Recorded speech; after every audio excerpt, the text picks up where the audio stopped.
Métodos de obtención de luz polarizada.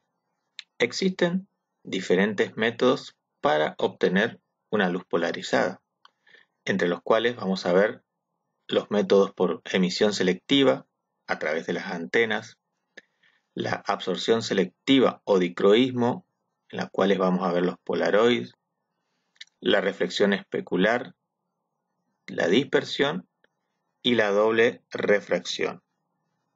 Emisión selectiva mediante las antenas. Como habíamos visto, las antenas son generadoras de ondas electromagnéticas, las cuales tienen la particularidad de poder realizarla de una manera polarizada.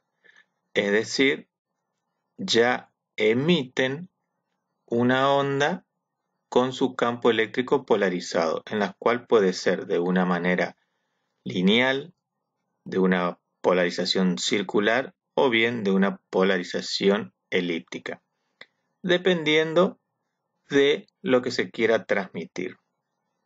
La otra técnica es la absorción selectiva.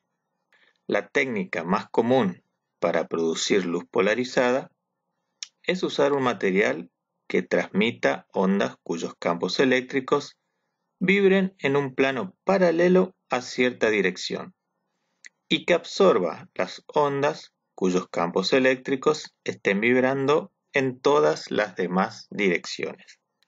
En el año 1938, Land descubrió un material que llamó Polaroid, el cual polariza la luz mediante la absorción selectiva.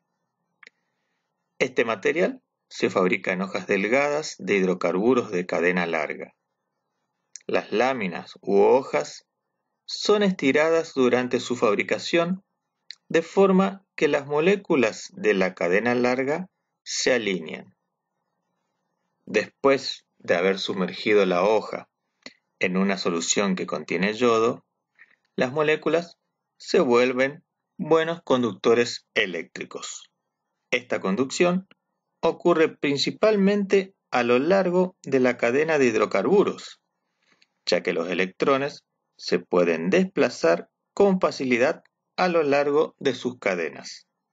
Si la luz, cuyo vector de campo eléctrico es paralelo a las cadenas e incide en el material, el campo eléctrico acelera los electrones a lo largo de las cadenas y se absorbe energía a causa de la radiación. Debido a eso, la luz no pasa a través del material. La luz, cuyo vector de campo eléctrico es perpendicular a las cadenas, pasa a través del material porque los electrones no pueden moverse desde una molécula a otra. Como resultado, cuando incide luz no polarizada en el material, la luz que sale es polarizada perpendicular a las cadenas moleculares. Es común referirse a la dirección perpendicular de las cadenas moleculares como el eje de transmisión. En un polarizador ideal, se transmite toda la luz cuyo campo eléctrico sea paralelo al eje de transmisión y se absorbe toda la luz cuyo campo eléctrico sea perpendicular al eje de transmisión. Para este caso en particular, vemos una luz no polarizada que incide sobre este material, el cual absorbe la componente horizontal del campo eléctrico y deja pasar las componentes vertical del campo eléctrico, es decir, que la componente vertical del campo eléctrico es paralelo al eje de transmisión de dicho material. Ley de Malus. Tenemos una luz no polarizada que incide sobre una primera hoja polarizadora, la cual se la denomina polarizador. El eje de transmisión está orientado en sentido vertical, por lo tanto, la luz transmitida a través de esta hoja va a estar polarizada verticalmente. Este rayo es interceptado por una segunda hoja polarizadora, la cual es conocida como analizador. El eje de transmisión del analizador se ajusta de manera que forma un ángulo θ con relación al eje del polarizador. Si se denomina E sub 0 al vector del campo eléctrico del primer rayo transmitido, la componente de E sub 0 paralela al eje del analizador, es decir, E sub 0 por el coseno del ángulo θ, va a pasar a través de este último. Como la intensidad del rayo transmitido varía en función del cuadrado de su magnitud, se determinó que la intensidad I del rayo polarizado que se transmite a través del analizador varía en función de esta fórmula, en donde I va a ser igual a I máxima por el coseno cuadrado de θ, siendo I la intensidad del rayo transmitido a través del analizador e I máxima la intensidad del rayo que incide sobre el analizador. Esta expresión es conocida como ley de Malus y es aplicable para cualquier par de materiales polarizantes cuyos ejes de transmisión formen entre sí un ángulo θ. Esta expresión muestra que la intensidad del rayo transmitida es máxima cuando los ejes de transmisión son paralelos, es decir que θ es igual a 0 o 180 grados. Y esta intensidad es mínima o igual a 0 cuando los ejes son perpendiculares entre sí. Es decir, la intensidad de luz transmitida a través de dos materiales polarizadores va a depender de la orientación relativa de sus ejes de transmisión. En este caso, la luz transmitida tiene una intensidad máxima cuando los ejes de transmisión están alineados unos con otros, es decir, el ángulo θ es igual a 0. Para este otro caso, la luz transmitida tiene menor intensidad porque sus ejes de transmisión forman entre sí un ángulo de 45 grados. Y en este último caso, la intensidad de la luz transmitida pasa por un mínimo cuando los ejes de transmisión son perpendiculares entre sí, es decir, el ángulo θ es igual a 90 grados. Los polarizadores se encuentran cruzados. Podemos determinar también el porcentaje de polarización, el cual es igual a la relación entre la intensidad máxima menos la intensidad mínima, dividido la intensidad máxima más la intensidad mínima, todo esto multiplicado por 100. Polarización por reflexión.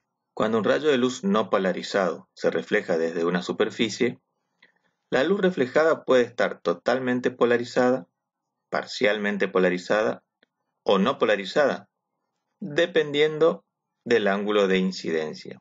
Si el ángulo de incidencia es igual a 0 grados, el rayo reflejado no es un rayo polarizado.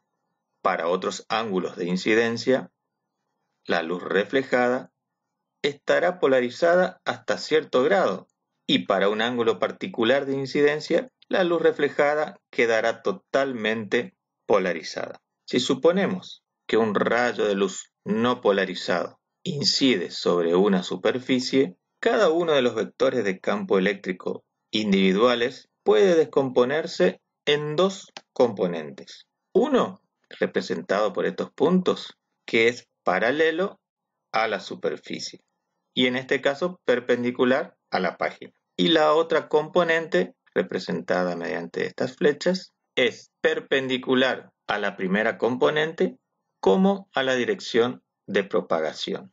Debido a esto, es posible describir la polarización de todo el rayo mediante dos componentes de campos eléctricos en esas direcciones. Se ha encontrado de manera experimental que la componente paralela se refleja con mayor intensidad que la componente perpendicular, y ello da como resultado un rayo reflejado parcialmente polarizado, es decir, las componentes representadas por el punto son mayores que las que están representadas con la flecha. Y también el rayo refractado está parcialmente polarizado. Ahora bien, si suponemos que este ángulo de incidencia θ1 se modifica de tal manera que el ángulo que se forma entre el rayo reflejado y el rayo refractado sea de 90 grados. En este ángulo de incidencia particular, el rayo reflejado está totalmente polarizado, con su vector de campo eléctrico paralelo a la superficie. Y el rayo refractado se encuentra parcialmente polarizado. El ángulo de incidencia en que se presenta esta polarización se conoce como ángulo de polarización, θ sub p, o también conocido como ángulo de Brewster, en honor a su descubridor. A partir de esta figura, vemos que el ángulo θ sub p más 90 grados más θ sub 2, que es el ángulo del rayo refractado, es igual a 180 grados.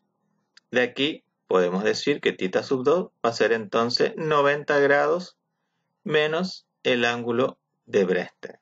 De acuerdo a la ley de Snell para la refracción, tenemos que el índice de refracción N2 sobre el índice de refracción N1 va a ser igual al seno de θ1 sobre el seno de θ2. Como el seno de θ1 es igual al seno de θ sub p, y θ sub 2 habíamos dicho que es 90 grados menos θ sub p, por lo tanto nos queda seno de 90 grados menos θ sub p. Por lo que podemos decir que la relación de N2 sobre N1 va a ser igual al seno de θ sub p sobre el coseno de θ sub p. Y de aquí obtenemos que la tangente del ángulo θ sub p es igual al índice de refracción N2 dividido el índice de refracción N1. Y esto es conocido como la ley de Brewster. En algún otro libro es probable que lo encuentren como θ sub b. Para ambos casos es el ángulo de Brezhnev y es el ángulo en donde la luz reflejada está totalmente polarizada en dirección perpendicular al plano de incidencia. La polarización por reflexión es un fenómeno común. La luz solar, cuando se refleja en el agua, en el vidrio o en la nieve, es una luz parcialmente polarizada. Si la superficie es horizontal, el vector de campo eléctrico de la luz reflejada tiene una componente horizontal intensa. Los anteojos de sol, fabricados de un material polarizador, reducen el brillo de esta luz reflejada. Polarización por dispersión. Cuando incide la luz sobre cualquier material, los electrones del material absorben y vuelven a enviar parte de la luz. Esta absorción y nueva radiación de la luz por parte de los electrones de las moléculas de gas que forman el aire es lo que hace que la luz solar, que llega hasta un observador sobre la Tierra, esté parcialmente polarizada. Este fenómeno es conocido como dispersión. Este efecto se puede observar mirando directamente hacia el cielo a través de anteojos de sol, cuyas lentes estén fabricados de un material polarizado. En ciertas orientaciones va a pasar menos luz por las lentes que en otras orientaciones. El fenómeno de la dispersión es similar al de la creación de una luz totalmente polarizada al reflejarse en una superficie de acuerdo al ángulo de Brezhnev. Un haz de luz solar no polarizada que viaja en una dirección horizontal paralela a la Tierra incide sobre una molécula de uno de los gases que conforman el aire, originando la vibración de sus electrones. Estas cargas en vibración actúan como las cargas vibratorias de una antena. La componente horizontal del vector del campo eléctrico de la onda incidente crea una componente horizontal de la vibración de las cargas, y la componente vertical de dicho vector da como resultado una componente vertical de la vibración. Si tenemos un observador que está mirando directamente hacia arriba, las oscilaciones verticales de las cargas no emiten radiación alguna hacia él. Por lo tanto, este observador verá una luz totalmente polarizada en la dirección horizontal, como lo indican las flechas. Si mirara en otra dirección, la luz estaría parcialmente polarizada en la dirección horizontal. Lo mismo ocurre con una luz no polarizada, incide sobre el agua, un observador va a ver la luz polarizada de manera horizontal. Polarización por refracción doble o doble refracción. Los sólidos pueden ser clasificados sobre la base de su estructura interna. Aquellos en los cuales los átomos están organizados con un orden específico se llaman cristalinos. Aquellos sólidos en los cuales los átomos están distribuidos al azar se llaman amorfos. Cuando la luz se desplaza a través de un material amorfo, como por ejemplo el vidrio, se desplaza con una rapidez que es la misma en cualquier dirección.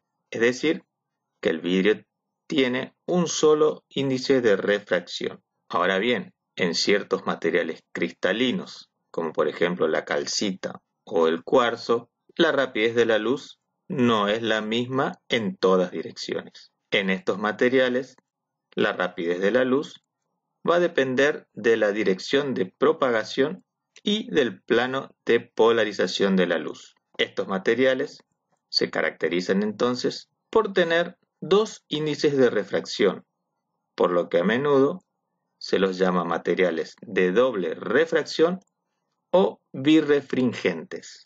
Cuando la luz no polarizada entra en un material birrefringente, puede dividirse en un rayo ordinario, rayo O, y en un rayo extraordinario, el rayo E. Estos dos rayos tienen polarizaciones mutuamente perpendiculares y viajan con magnitudes de velocidades diferentes a través del material. Las dos magnitudes de velocidad corresponden a dos índices de refracción, el cual es n0 para el rayo ordinario y n sub e para el rayo extraordinario. Existe una dirección denominada eje óptico, junto con los rayos ordinarios y extraordinarios. Si entra luz a un material birrefringente en un ángulo al eje óptico, los índices de refracción diferentes ocasionarán que los dos rayos polarizados se dividan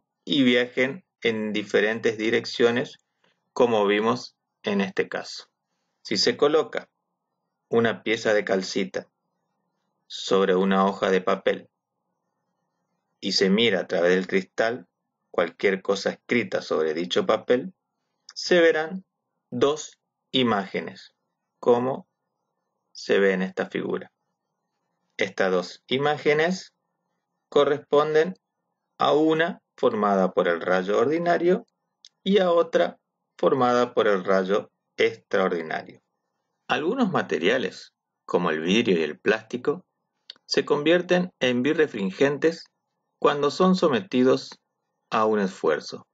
Supongamos que colocamos una pieza de plástico que no está sometida a esfuerzo entre un polarizador y un analizador, de manera que la luz pase del polarizador al plástico y de ahí al analizador.